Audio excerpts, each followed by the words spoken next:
tremenda para os nossos corações. Eu quero, primeiramente, já vou orar, pedir que o Senhor abençoe as nossas vidas. Essa quinta-feira está um tempo estranho, parece que vai chover hoje, mas nós estamos aqui para ouvir aquilo que Deus tem para nosso coração, que é isso que importa, né? Amém? Bom de quem está aqui, que bom que você deixou tudo para estar na casa de Deus.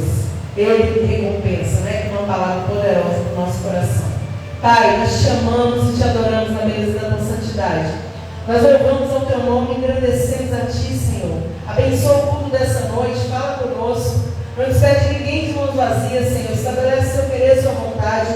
Que o seu nome seja exaltado, agradecido e glorificado. Que o Senhor governe sobre este lugar. Que o Senhor toque em cada vida, meu Pai, que aqui se encontra, que também está nos escutando pelas redes sociais.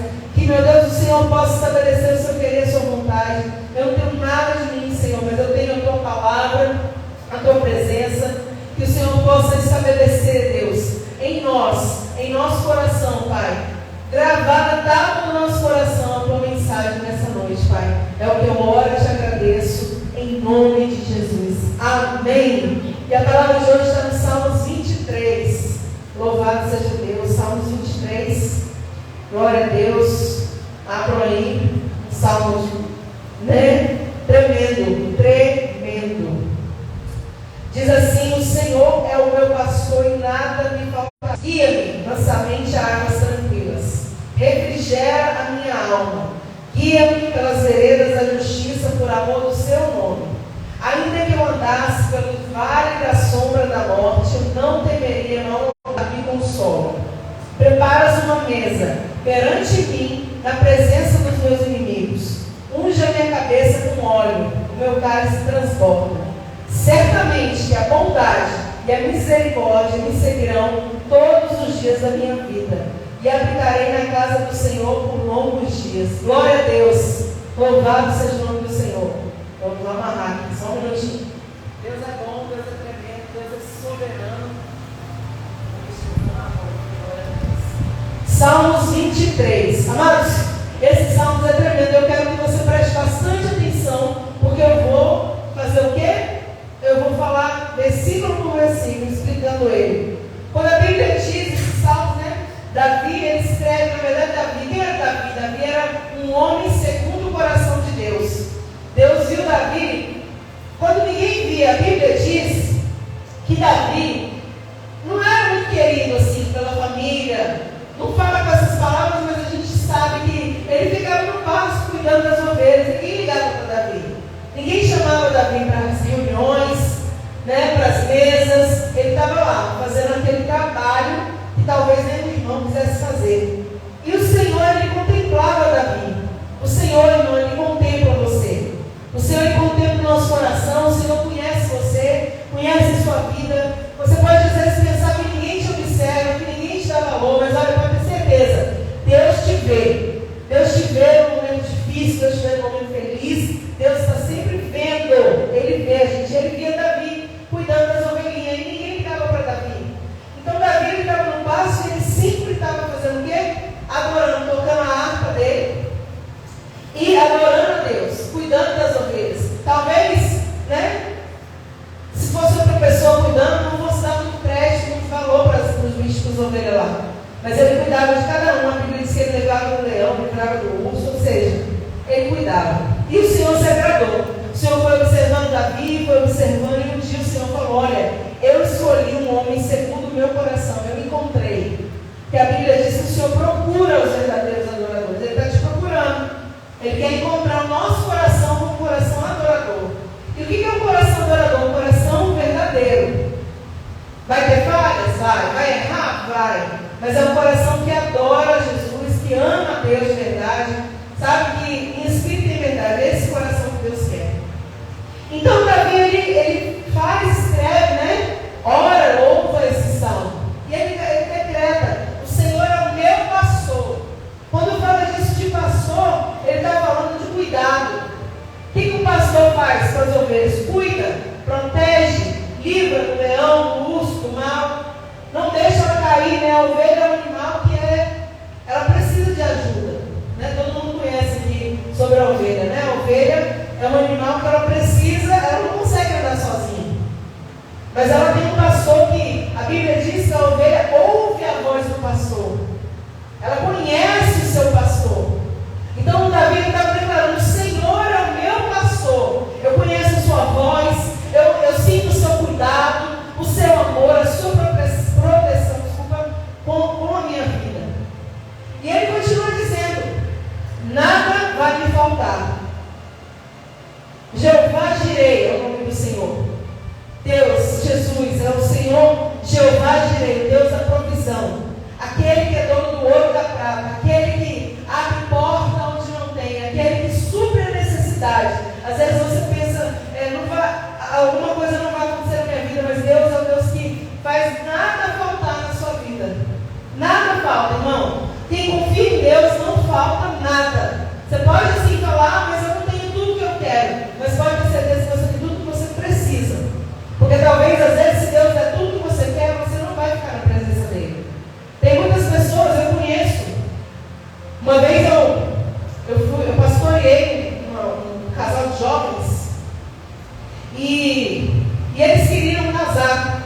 Eles queriam ter trabalho. Enfim, eu era pastora dessas pessoas. E, meu irmão, vou te falar. Um pastor, né? Ele fala a verdade, o pastor verdadeiro. Então, a gente ora, a gente ajuda, a gente, sabe, faz tudo o que tem que fazer. Foi o que a gente fez por esse casal. Não era um casal ainda, né? Eles queriam casar, eles eram namorados, enfim. E o que aconteceu, meu irmão? Queria um emprego. E aí Deus abriu a porta, deu um emprego, a gente orou, né? Fizemos campanha, oração. E sabe o que aconteceu? Sumiu da igreja. Foi embora. Não só da igreja, da presença de Deus. E assim, por mais que a gente vai atrás, que a gente explica, né, que a gente tenta resgatar, se a pessoa não quiser, ela não fica, irmão. A pessoa, ela só fica aqui na igreja, ou na presença de Deus, ou crê em Jesus, se ela realmente abrir o coração. Senão ninguém obriga. O pastor, ele cuida, mas a pessoa tem que querer ser cuidada. Então Deus, ele fala que nada faltará. Por que eu falei isso? Vamos lembrar aqui? Porque eu disse que se Deus te der tudo que você quer, muitas vezes você vai se afastar dele. Então ele dá tudo que você precisa. Tudo que você precisa, o necessário não vai te faltar. E o que ele vê que vai te afastar dele, que se ele te der, você vai embora, você não vai querer mais orar, não vai querer mais fazer nada, ele não vai dar. Por quê? Porque ele ama você. Ele ama você. Ele pode dar tudo, mas ele te ama tanto que ele não vai trazer nada para te prejudicar. Então fala: ele é o meu pastor e nada vai me faltar. Ele é o que me protege, ele é o que me guarda e não deixa faltar nada na minha vida. E aí ele continua dizendo aqui: deitar-me faz em verdes passos, guia-me mansamente a águas tranquilas, né? Falando de paz, de refrigério. Imagina verdes passos, né? Imagina um campo verde, uma gramada, onde você anda ali, traz aquela paz, aquela coisa gostosa, aquela sensação de refrigério, de alegria. Então ele fala: guia-me nessas águas tranquilas. Por quê? Porque às vezes as águas são revoltas, né? Imagina um mar. Quem vai na praia, imagina um mar, vem aquela onda gigante, você toma aquele caldo, ou seja, é turbulenta, tribulação, essas coisas. Mas águas tranquilas é sinal de quê? De coisa de paz, de calma. Então ele fala: guia-me, né? Por esses lugares. Ele me guia, ele me direciona por esses lugares. Deus quer trazer paz no seu coração. A Bíblia diz que Jesus é a nossa paz. O Senhor quer acalmar toda tempestade do seu coração. Ele quer acalmar todos os mares revoltos. Ele quer fazer você andar, né, por pastos verdejantes, por verdes pastos. Ele quer acalmar toda essa agonia, essa correria do dia a dia. Vai para lá, vai para cá, e corre, e não tem paz, e não tem sossego. Ele quer trazer paz. Você fala: meu Deus, obrigada. Mais um dia, fazer com calma. Ele quer isso para a nossa vida. Fala que refrigera a minha alma. Guia-me. Guia-me fala de direção, né? Pelas veredas da justiça, por amor do seu nome. Ou seja, ele refrigera refrigério. O que eu vou fazer no refrigério? Uma coisa que traz um refrigério, traz um sossego, traz uma calmaria. Aquietação, né? Aquieta. A gente louva aquela música. Aquieta minha alma, faz meu coração ouvir tua voz. Aquieta minha alma, refrigera minha alma. Porque quando você está com a alma quieta, você vai ouvir a voz de Deus. Quando a gente não está com a alma quieta, a gente fica o quê? Atribulado. Tá, vai para cá. Lembra de Marta? Marta e Maria. Lembra dessa história na Bíblia? Todo mundo lembra? Marta e Maria. A Bíblia diz que Jesus entra na casa que era de Lázaro, Marta e Maria, os amigos dele. Maria se ajoelha nos pés de Jesus e começa a ouvir, assim, imagina, né? Ela para e fica ouvindo ele falar, admirada, feliz, e a Marta está lá, né? Arrumando aqui, leva copo, me traz copo, e faz aquela agonia, aquela inquietação, tá tudo, para ouvir Jesus. Imagina, Marta estava atribulada, ou seja, estava agoniada, para fazer o melhor. Ela não estava fazendo de maldade, ela estava fazendo coisa boa, né? Arrumando a casa, trazendo, servindo, mas aquele momento era o momento de ouvir a voz. Faz meu coração ouvir a voz, né? Meu coração ouvir a voz do Senhor. Para ouvir a voz de Deus, para ouvir o Espírito Santo falar, nossa alma tem que estar refrigerada, calma.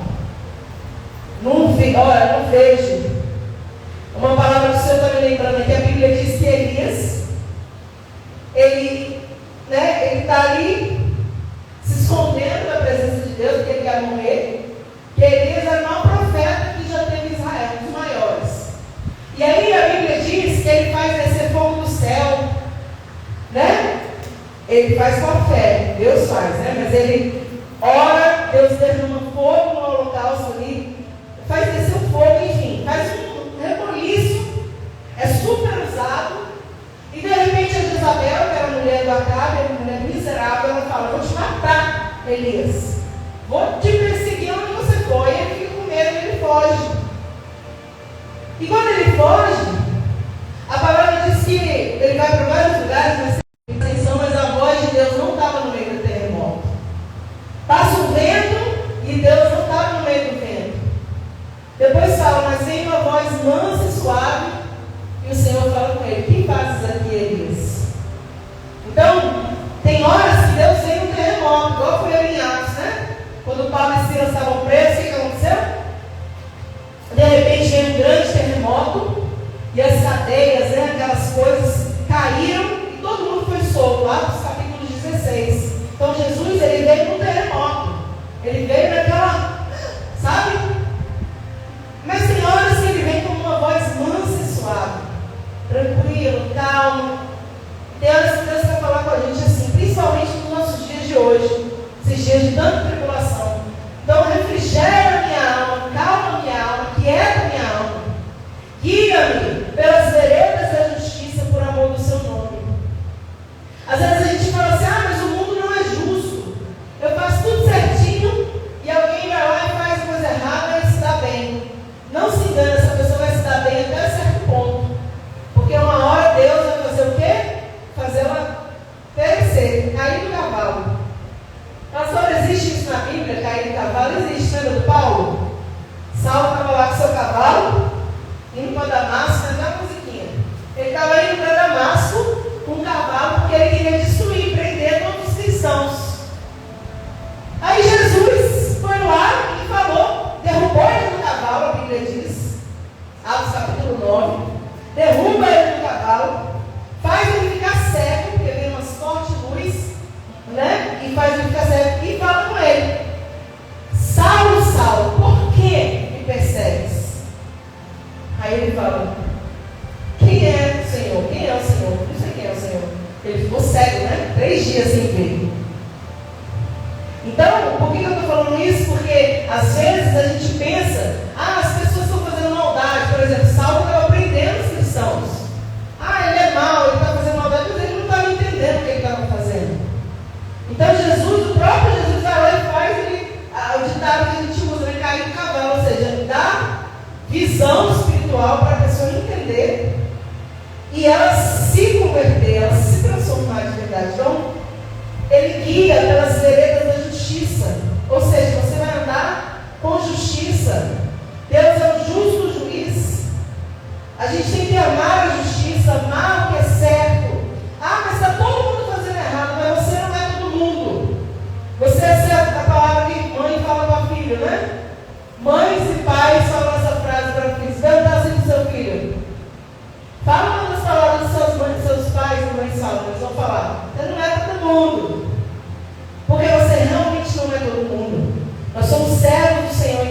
você tem que andar assim em justiça, fazer o que é certo, não se corromper. Está todo mundo fazendo errado, está todo mundo corrompido, está todo mundo sendo vendido. Você se mantém íntegro. A Bíblia diz: ser fiel até a morte, dar-te a coroa da vida. Se você for fiel, tem recompensa para você. Agora, se no meio do caminho você pensar, eu vou fazer igual todo mundo está fazendo, você vai cair do cavalo. Você vai ser prejudicado. Porque, irmão, não se engana. Jesus, Deus, Ele é justo juiz. Ele é amor, tá? Deus é amor, bondade, mas Ele é justiça também. Todas as pessoas que estão fazendo maldade, uma hora elas vão ter que ter um encontro com Deus. Em algum momento da vida, elas vão ter que ter um encontro com Deus. Para se arrepender ou para vir o juízo de Deus sobre elas mesmas. Né? Enfim. Então Ele fala, Ele te guia, Ele te direciona por essa justiça, por amor ao nome dEle, ao nome de Jesus. Você tem que fazer o que é certo, tá bom? Faça sempre o que é certo. Ah, mas alguém fez errado. E você sabe o que é certo? Não faz o que é errado. Faz o que é certo. Seja em que área for. Às vezes, no trabalho, as pessoas, na escola, no trabalho, as pessoas começam a fazer coisas que não são legais com a empresa, ou com a escola, com o professor. Mas você que sabe que está errado, você tem que fazer o que é certo. Eu que sei o que é certo, tenho que fazer o que é certo. Entendeu? E aí ele fala no versículo 4: ainda que eu andasse pelo vale da sombra da morte, eu não temeria mal algum. Ainda que eu passasse, que eu andasse pelo vale da sombra da morte, um lugar de perigo, um lugar de desespero, um lugar onde eu não tenho com quem contar, eu não tenho que ter medo. E aí ele fala: por quê? Porque tu estás comigo. Por que a gente não tem que ter medo se o lugar é perigoso? Não é porque a gente tem que ter segurança em nós, mas é porque Deus está conosco. Ele fala: não temeria o mal, porque tu estás comigo. Ou seja, se Deus está por nós, a Bíblia diz, Romanos 8, se Deus é por nós, quem será contra nós? Então, às vezes, está passando por um momento difícil, a gente vê Daniel na cova dos leões. Olha que coisa terrível. Você imagina se você for jogado, literalmente, numa cova, num buraco, com um monte de leão morrendo de fome. Imagina o desespero. Humanamente falando, normal é a gente ter medo. Meu Deus, eu vou morrer. Desespero. Mas quando a gente confia em Deus, a gente sabe que nós estamos fazendo o que é certo, andando pelo caminho certo, a gente sabe que de alguma maneira Deus vai nos livrar daquilo ali.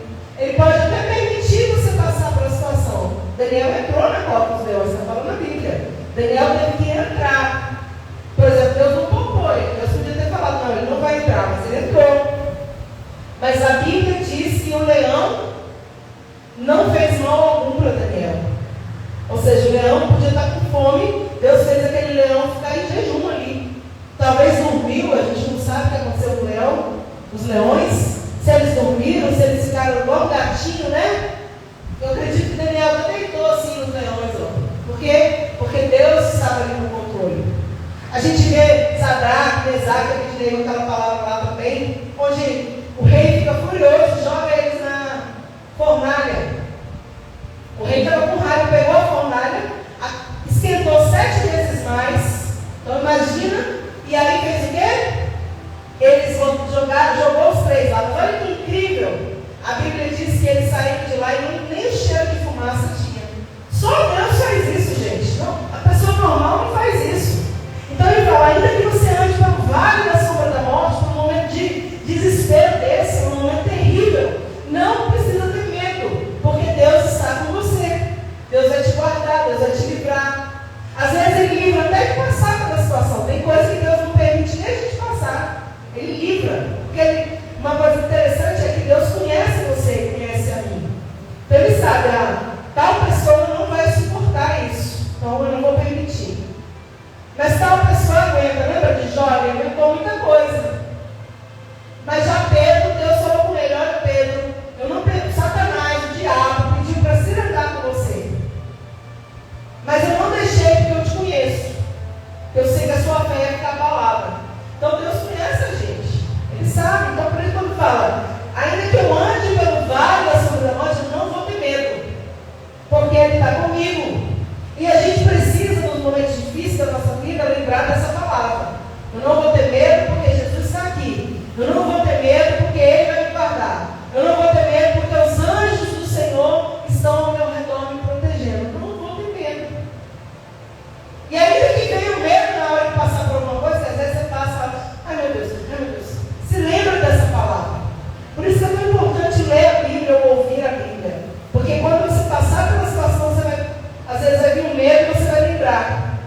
Não, eu não preciso ter medo.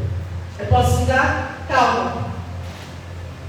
E aí ele fala: a tua vara e teu cajado me consolam. A vara e o cajado do pastor, sabe a vara? O pastor não tinha uma vara? E na ponta dela ela tinha uma curvatura. Sabe aquela curvatura? Alguém já sabe disso? Alguém já viu? Uma vara de pastor, ela é inteira e ela tem uma curvatura na ponta. Por quê? Porque às vezes quando a ovelha ia cair lá no buraco, ele conseguia puxar ali, ó, pelaquela curvatura. Então, a vara e o cajado serve para dar uma cajadada ali, né? Vamos. E também para puxar e livrar do perigo. A vara e o cajado me consolam. Ou seja, Deus está no momento de dar, né, exortar, que é fazer, digamos assim, coisa de mãe e pai, que é dar uma bronca para você tomar cuidado. E também Ele sabe o momento de proteger, de falar não brincar. Então a vara e o cajado me consolam. E aí, preparas uma mesa perante mim, na presença de quem? Dos meus inimigos. Ou seja, Ele prepara uma mesa, um banquete na presença dos inimigos. Por que Deus faz isso? Porque você é bonzinho? Eu sou boazinha? Não. Por quê? Porque os inimigos, eles zombam. Os inimigos, eles escarnecem. Os inimigos, eles querem ver a destruição nossa. Que somos servos de Deus. Então Deus, Ele prepara uma mesa, um banquete, uma honra perante mim, perante você, na presença dos inimigos. Sabe aquela música que fala: todos hão de ver quão grande é o meu Deus. Não tem louvor, quão grande é o meu Deus, da Soraya Moraes? É que eu vou pregando, não vou lembrando das músicas. Quão grande é o seu Deus, todo mundo tem que ver. Então por que Ele faz? Prepara uma mesa perante mim, na presença dos meus inimigos. Por quê? Porque Ele quer mostrar para todo mundo que Ele faz, Ele é, Ele pode. Quando Ele escolhe, quando Ele chama, quando Ele prepara, quando Ele capacita, é Ele fazendo. Então Ele não é para minha glória, é para a glória de Deus. Mas quem é honrado? Você, eu. Entendeu essa mensagem? Prepara uma mesa perante mim na presença dos meus inimigos. Aí é mais forte ainda: unge a minha cabeça com óleo e o meu cálice transborda. Vamos falar de Davi, porque Davi escreveu esse salmo, está escrito aqui, Salmos de Davi. Quando Davi vai ser ungido rei, quando o óleo é derramado sobre a cabeça dele, contando aqui no início da mensagem, o que acontece? Onde que Davi estava? Samuel, o profeta, chega na casa de Jessé, que era o pai de Davi. Onde Davi estava? Lá no quarto? Não. Davi estava lá no pasto, lá cuidando das ovelhas, que a gente falou no início da mensagem. Então o profeta Samuel, filho de Ana, ele chega lá na casa de Jessé e fala: Jessé, vem aqui, né? E a gente vai fazer uma ceia aqui, vamos fazer uma mesa, uma reunião, tem uma coisa importante para falar, mas eu preciso que todos os seus filhos estejam aqui. Aí o que Jessé faz? Pega os filhos dele, menos Davi, e coloca lá bonitinho na mesa. Começa a apresentar para Samuel: Samuel, esse aqui é Eliabe, esse aqui é Samar.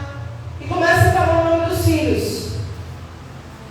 E Davi não está lá, irmão. E ele fala: vamos sentar, está tudo certo. E Deus faz o quê? Ele fala para Samuel. Alguém lembra disso? Deus fala para Samuel: não é esse o meu escolhido. Samuel, não atentes para a aparência, ou seja, não preste atenção no que você está vendo, porque eu não vejo como o homem vê.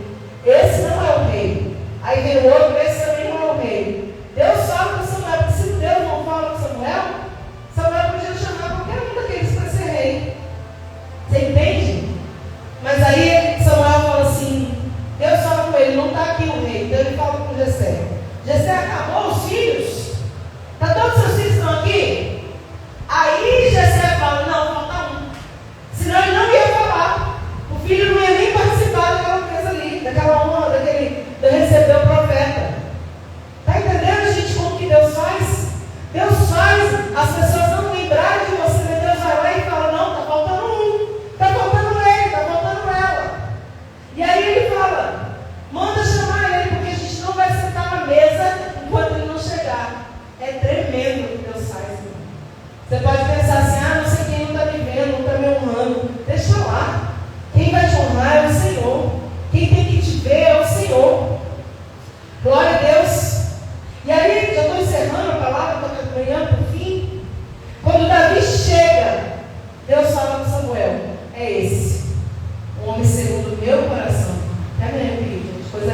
brilho de Deus.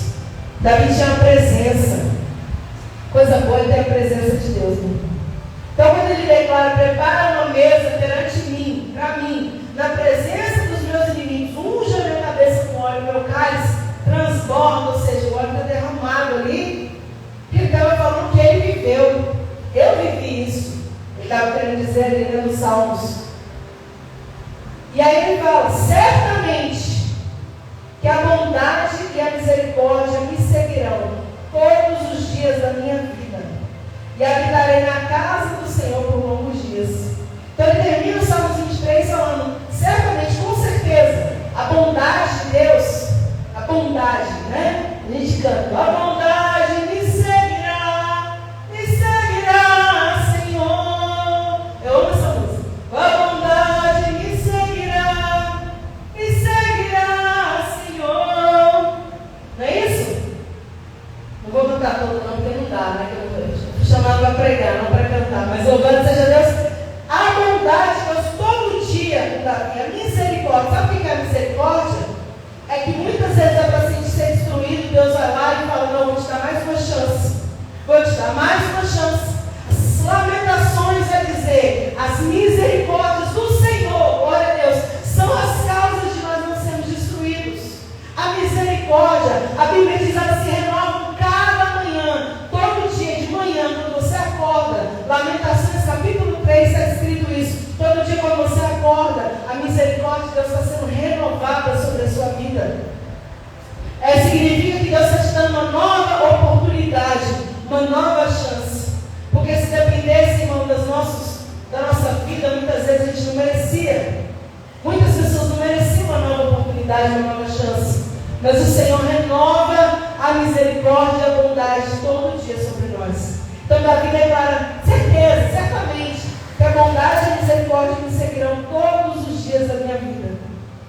Todo dia, a bondade e a misericórdia. E eu vou habitar na casa do Senhor por longos dias. Tem um salmo da Bíblia que é o que eu mais amo na minha vida, que é o Salmo 27. O Salmo 27 fala, irmãos, né, uma coisa, não, fala assim: o Senhor é a minha luz e a minha salvação, quem temerei?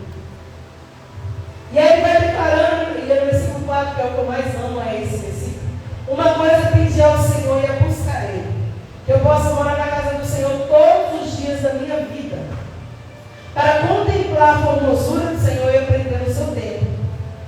Então Davi estava declarando: eu vou habitar na casa do Senhor todos os dias. E lá no Salmo 27 ele está dizendo a mesma coisa. Eu pedi isso para Deus e eu vou buscar. Porque, irmão, às vezes a gente pede as coisas, mas não faz um esforço para aquilo acontecer. Você precisa pedir e buscar fazer o que você está pedindo. Tipo assim, eu quero, igual ele falou, eu quero habitar, estar na casa do Senhor, na presença de Deus todo dia da minha vida, por longos dias. Então ele buscou fazer isso. Ele se esforçava para fazer isso. Tem gente que fala assim: eu quero, por exemplo, vou dar um exemplo normal, assim, cotidiano. Eu quero trabalho, né? E aí não levanta para fazer um currículo, ir numa empresa, entregar. Difícil, irmão. Você tem que orar, buscar, pedir e buscar aquilo, fazer aquilo, correr atrás, sabe? Pessoa que estuda, uma escola, uma faculdade. Eu quero tirar nota máxima. Tu estuda. Então, a gente tem que buscar fazer as coisas. É o que ele falou. Uma coisa eu pedi ao Senhor: eu buscarei, eu farei, né? Então eu vou fazer um esforço para isso. Então Davi termina o Salmo confirmando: a bondade e a misericórdia de Deus está sobre mim. E eu vou ter prazer de estar na casa do Senhor por longos dias. Eu vou ter prazer de estar na presença. E eu quero te perguntar: você tem prazer de estar na presença de Deus? Você tem prazer de parar alguns minutos do seu dia e falar com o Senhor? Você tem prazer de pegar lá a sua Bíbliazinha lá, sua arma, e ir para a casa de Deus com alegria? Ou é tudo um fardo? Fazer um fardo, orar um fardo? Como é você? Porque para Davi era um prazer. Não somente quando ele era rei, mas quando ele estava no pasto, escondido, atrás das malhadas, era um prazer. Porque era um verdadeiro adorador, irmão. Ele não é adorador porque ele é honrado, ele é adorador porque ele nasceu para ser adorador.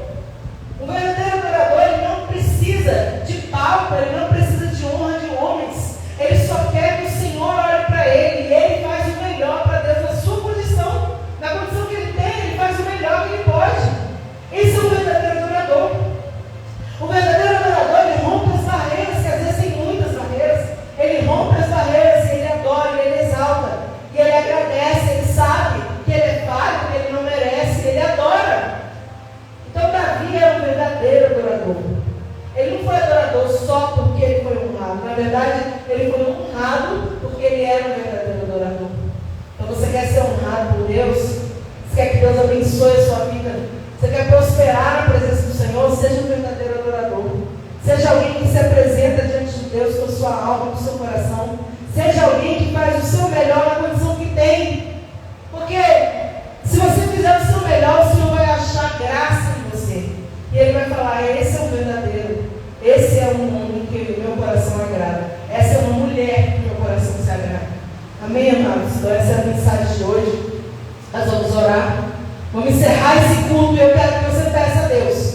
Fala aí, Senhor, eu quero ser um verdadeiro adorador. Senhor, me ensina, porque a gente não aprende, irmão, Ele ensina.